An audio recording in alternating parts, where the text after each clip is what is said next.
This is Real News Media TV, coverage you can trust. Please like, share, subscribe, and hit the notification bell. Select all for daily news updates. Good morning, my Real News Media TV family. Thank you so much for tuning in this morning, and I'm wishing for everyone a wonderful and a productive day. And in the news this morning for March 8, 2023, M16 rifles and a cache of ammunition found in Salt Spring, St. James. The police are reporting the seizure of 2 M16 assault rifles and 21 assorted rounds of ammunition in an abandoned building in Salt Spring, St. James yesterday. No one was arrested in relation to the find.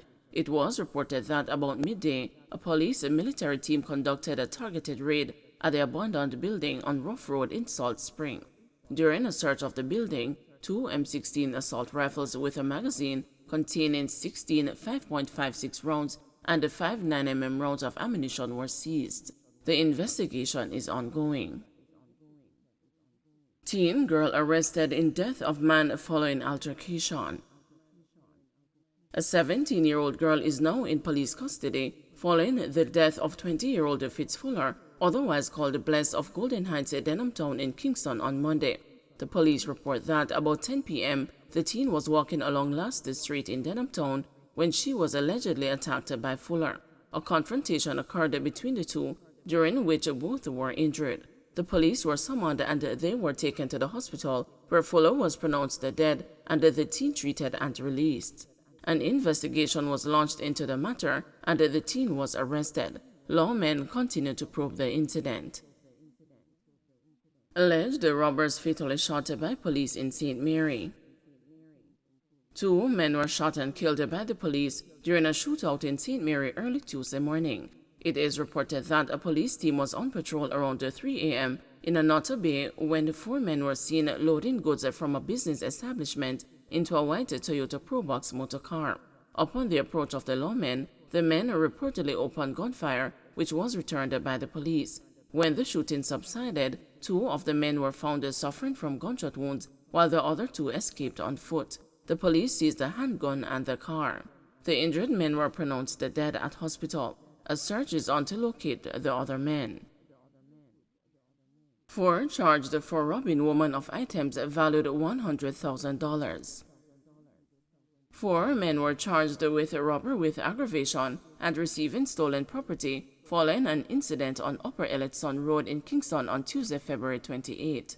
Charged are 24-year-old Dwayne McIntosh, otherwise called Deco, a laborer of Bustamante Highway, Kingston 13, 29-year-old O'Shane Reed of Carliston Place, Cumberland in St. Catherine, 19-year-old Giovanni Green, otherwise called Jaheen, a higgler of Mark Lane in Kingston, and a 17-year-old boy of Greater Portmore, St. Catherine. Reports from Elletson Road Police are that about 10:40 p.m., a woman was walking on the roadway when she was pounced upon by occupants in a motor vehicle. 2 men alighted from the vehicle and proceeded to rob her of her personal property. A report was made to the police and an investigation launched. About 11:30 p.m., lawmen intercepted the same vehicle with the 4 accused aboard.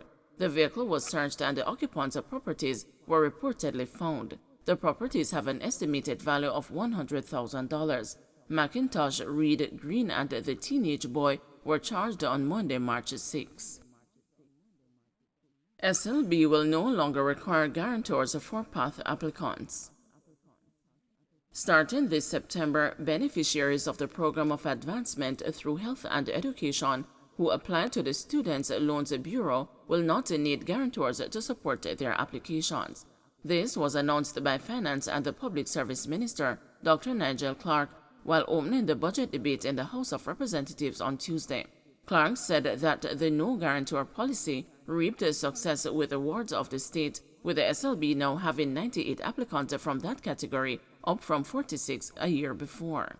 In addition to extending the policy to PATH beneficiaries, the Finance Minister announced that for fiscal year 2023-2024, the SLB plans to make an additional 4,200 grants of $60,000 available to students from PATH households or from households with income of less than $1.5 million.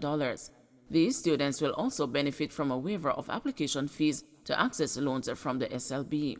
Madam Speaker, we are preserving, maintaining, increasing, and sharing the gains of economic reform and economic recovery, Clark said. He also highlighted the continued improvements in operations at the SLB. The first phase of implementation of a new loan management system, which was launched in June 2022, has allowed for all applicants and the supporting documents to be submitted online. The Finance Minister informed that full implementation of the loan management system will be completed during the 2023-2024 fiscal year and will include online loan repayment, online loan balance queries, and online loan statements. Clark told the House that during 2022-2023, a total of 7,111 SLB customers benefited from a 2 percentage point reduction in the interest rate on their loans by remaining current with the SLB. By adjusting the payment allocation policy to apply payments to the oldest billed amount first, delinquency rates has improved by 2.2%, he told the House. Jamaica fully recovered from COVID-19 pandemic, says Clark. Finance Minister Dr. Nigel Clark says the Jamaican economy has fully recovered from the COVID-19 pandemic. Dr. Clark, who was delivering his contribution to the budget debate on Tuesday afternoon in the House of Representatives, said the economy is projected to have expanded by 3.4% in the fourth quarter of 2022. The economy officially expanded by 5.8% in the third quarter, 4.8% in the second quarter, and 6.5% in the first quarter of 2022. According to Dr. Clark, this follows economic expansion of 6.7% in 2021 in the fourth quarter, 5.9% in the third quarter of 2021, and a record 14.2% recovery in the second quarter of that year. He said members of the diaspora sent more than $600 million to the island during the pandemic that assisted in the recovery.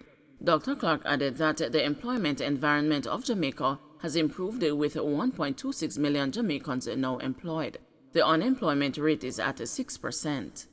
Madam Speaker, I am pleased to report to this Honourable House and to the people of Jamaica that the Jamaican economy is projected to have expanded by 3.4% in the fourth quarter of 2022. Madam Speaker, the economy officially expanded by 5.8% in the third quarter, 4.8% in the second quarter, and 6.5% in the first quarter of 2022. This follows economic expansion of 6.7% in 2021, the fourth quarter, 5.9% in the third quarter, and a record 14.2% recovery in the second quarter of 2021. Madam Speaker, by virtue of this performance, I am pleased to update the House, and indeed all Jamaicans here and in the diaspora, that the Jamaican economy has recovered from the COVID-19 pandemic. That our debt level in Jamaica today is also lower than it was prior to the pandemic.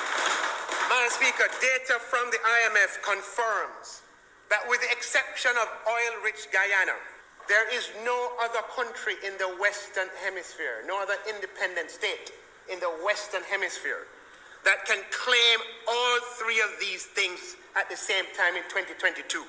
Higher economic output in real terms than prior to COVID, lower unemployment than prior to COVID, and lower debt than prior to COVID, Madam Speaker.